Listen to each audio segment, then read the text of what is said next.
Bonjour à tous, c'est Cartomaniac, je suis extrêmement heureux de vous retrouver aujourd'hui pour une vidéo un peu particulière puisqu'il s'agit de l'épisode 2 du cours de magie. On va faire cette vidéo sur comment choisir son propre paquet de cartes. Je vais vous donner quelques méthodes pour savoir quel jeu de cartes choisir pour faire ses tours. Il faut savoir déjà qu'un jeu de cartes, c'est très personnel. Il existe des milliers de jeux de cartes et des jeux de cartes généralement faits pour la magie. Alors, comment on choisit son jeu de cartes ? Premièrement, il faut savoir quel type de jeu de cartes on aime avoir.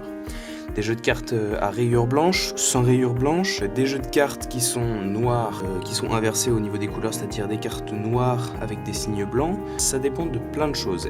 Faire de la magie avec un format poker ou faire de la magie avec un format bridge ou brick ou voire jumbo si vous faites de la magie de scène. Donc il faut d'abord s'approprier son paquet de cartes. On choisit un paquet de cartes généralement. Quand on choisit un jeu de cartes, il y a le dos. Le dos est assez particulier dans un jeu de cartes parce que c'est quand même quelque chose qui peut vous correspondre. C'est-à-dire que si vous êtes quelqu'un qui aime bien la musique, vous pouvez trouver facilement des jeux de cartes qui ont un dos qui vous ressembleront. Si vous écoutez du métal par exemple, ça se trouve, il y aura plein de jeux avec des têtes de mort, notamment je pense au Bicycle où ils ont sorti plein d'éditions. Ou alors si vous êtes plus... vous aimez beaucoup la nature, il y a des jeux Bicycle Panda ou des choses comme ça, ou les animaux, où vraiment vous avez un choix total de ce que vous voulez avoir comme style de carte. Ici, ce qui est important à savoir, c'est les cartes en elles-mêmes, qu'est-ce qu'elles ont de particulière. Des cartes peuvent être très fluides, comme moyennement fluides, comme... Ça dépend des types de cartes, comme je vous disais, il y a les cartes de manipulation par exemple, qui sont des cartes exprès pour faire des figures avec, des éventails, et il y a les cartes de magie qui peuvent être soit truquées, soit normales, mais avec une petite Arconchen Finish, qui veut dire que les cartes glissent. Donc il faut choisir aussi en se basant sur ce genre de critères. Donc, on va faire ça en plusieurs étapes. Première étape pour choisir son jeu de cartes. Première étape, il faut passer du temps. C'est quelque chose qui prend énormément de temps de choisir son propre jeu de cartes. Vous n'allez pas sur un site internet où vous allez vous dire « Tiens, celui-ci, je le prends, ça va être mon paquet de cartes à moi. » Non, il faut pas voir comme ça. Il faut vraiment aller sur internet, regarder tous les jeux de cartes que vous pouvez avoir. Moi, c'est ce que j'ai fait avant de trouver les jeux de cartes qui me plaisaient. J'ai jamais acheté un jeu de cartes sans vraiment prendre du temps avant de l'acheter. Donc vraiment, il faut regarder tous les types de cartes. Parce que ça vous arrivera sûrement d'acheter un jeu de cartes et d'en fait, à la fin, quand vous l'avez acheté, d'en vouloir un autre.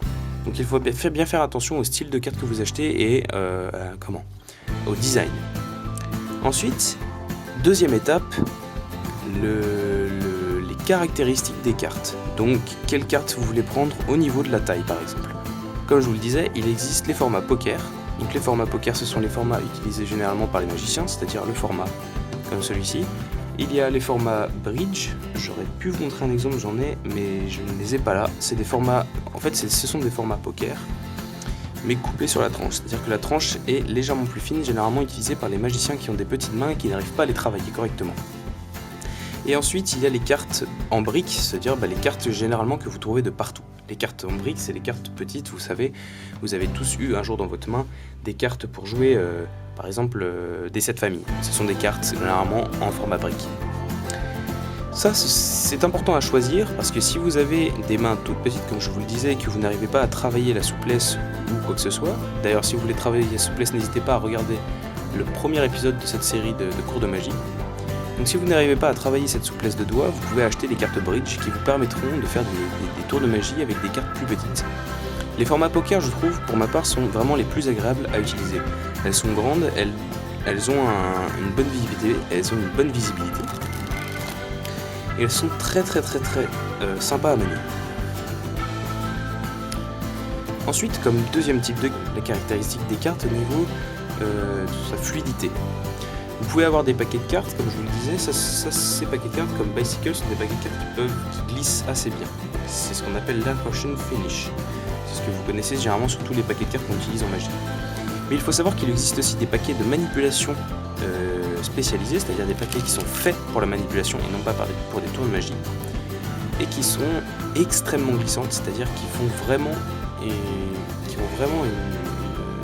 fluidité de carte vraiment absolue, il n'y a pas pire que ça, et c'est des cartes qu'il faut vraiment prendre soin et ne pas les abîmer.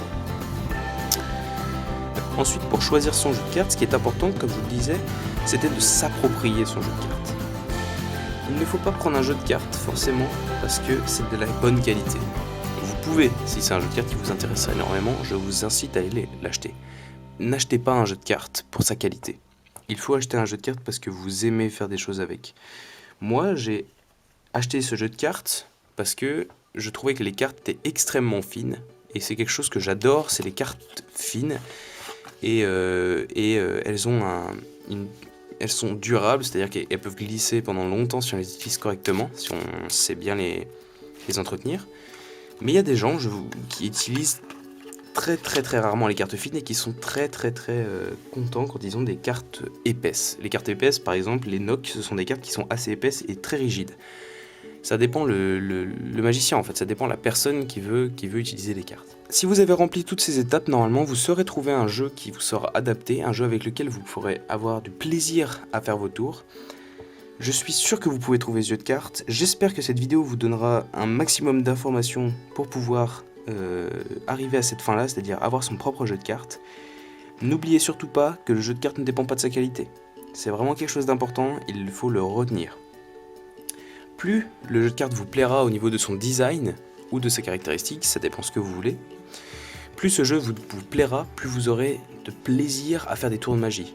Moi, je peux exécuter des tours de magie super bien avec les jeux que j'aime, et pourtant me tromper complètement avec des jeux de très bonne qualité, mais que je n'aime pas.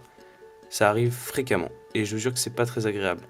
Donc, je vous incite à vraiment suivre ces 2-3 étapes afin d'avoir votre propre jeu de cartes et que vous puissiez faire de la magie de façon très agréable, très jolie et très professionnelle. J'espère que cette vidéo vous aura plu ou vous aura apporté quelques conseils. N'hésitez pas à mettre des commentaires dans la zone qui est spécifique pour cette action. Mettez-moi dans les commentaires, je vous le dis, mais allez-y, mettez-moi dans les commentaires quel sujet vous voulez aborder dans ces cours de magie.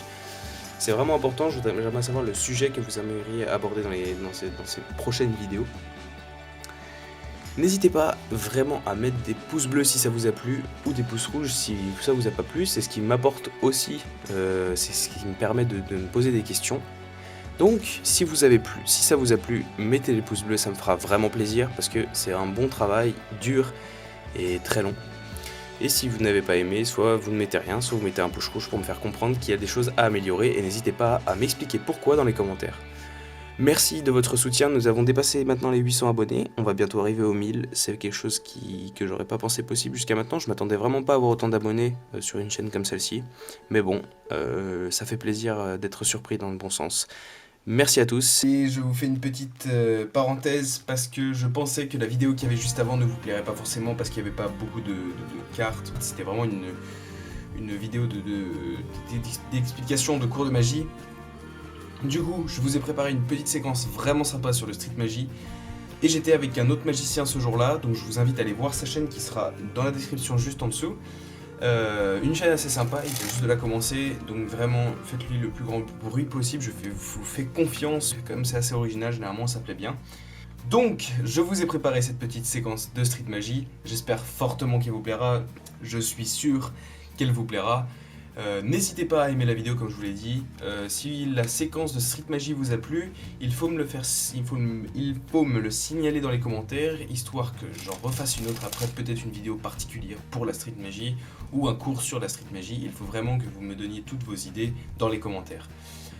Et voilà, ou alors sur la page Facebook, vous pouvez aussi aller envoyer les messages sur la page Facebook, ou alors retrouver mon mail sur mon site internet qui est aussi dans la description. Voilà, j'ai fait le tour à peu près de tout ce que je voulais vous dire, et on se revoit bientôt pour une nouvelle vidéo. Ciao! Check him out!